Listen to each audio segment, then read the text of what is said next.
శుభోదయం.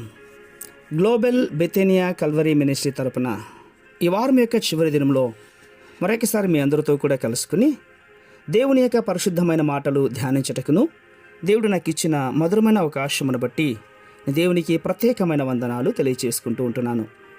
ఈరోజు కూడా పరిశుద్ధమైన వేద గ్రంథంలో నుండి మరొక అద్భుతమైనటువంటి మాటను చదువుకుందాం.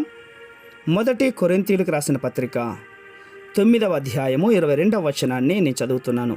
దయచేసి గమనించండి. మొదటి కొరింథీయులకు రాసిన పత్రిక 9వ అధ్యాయము 22వ వచనము. భక్తిహీనులను సంపాదించుకొనుటకు భక్తిహీనులకు బలహీనుడనైతిని, ఏ విధము చేతనైనను కొందరిని రక్షింపవలనని అందరికీ అన్ని విధముల వాడునై ఉన్నాను. దేవునికి స్తోత్రం కలుగునుగాక. అవును ప్రియులారా, విరిగి నలిగిన హృదయము గలవాడు అందరితో స్నేహభావం కలిగి ఉంటాడు. త్వరగా ఇతరులతో కలిసిపోతాడు. తన సొంత భావాలు, ఉద్దేశాలు త్వరగా మార్చుకోవడానికి ప్రయత్నం చేస్తాడు. ఇతరులను దగ్గర నుండి ఏదో నేర్చుకోవడానికి తాపత్రయపడుతూ ఉంటుంటాడు. విరిగి నలిగిన హృదయం కలిగిన వాడు తనకంతా తెలుసునని గొప్పలకు వెళ్ళడు. తనకు తెలియని వానిగా ఎంతో తెలుసుకోవాలని ఆతురత పడుతూ ఉంటాడు. తెలుసుకోవడానికి ప్రయత్నాలు చేస్తూనే ఉంటాడు.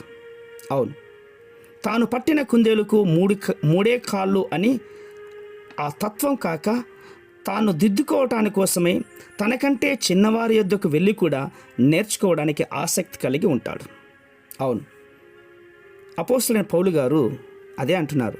నేను అందరి విషయము స్వతంత్రుడనై ఉన్నాను, ఎక్కువ మందిని సంపాదించుకొనుటకై అందరికీ నన్ను నేనే దాసునిగా చేసుకుని ఉన్నాను అని మాట్లాడుతున్నాడు. ప్రియులారా, విరిగి నలిగిన హృదయం కలిగిన వారు ఇతరులను రక్షించేదాని కొరకు అందరికీ అన్ని విధాలుగా వాడుకగా కలిసిపోతాడు. తాను చెప్పిందే జరగాలన్నట్లుగా కాకుండా ఇతరులు చెప్పేది కూడా వినడానికి ఇష్టపడతాడు.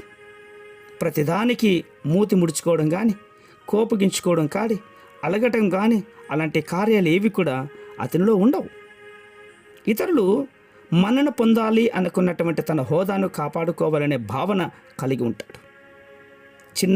చిన్న బిడ్డ లాంటి స్వభావం, తత్వం కలిగినటువంటి వాడుగా జీవిస్తాడు. ఇతరులు చేసిన అపకారాన్ని మర్చిపోయి వారితో కలిసిపోతాడు.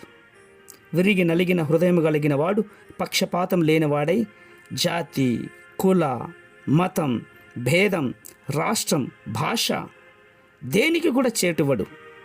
ధనికులని, దరిద్రులని, విద్యావంతులని, అవిద్యావంతులని వ్యత్యాసం కూడా ఏమాత్రం అతనిలో ఉండవు.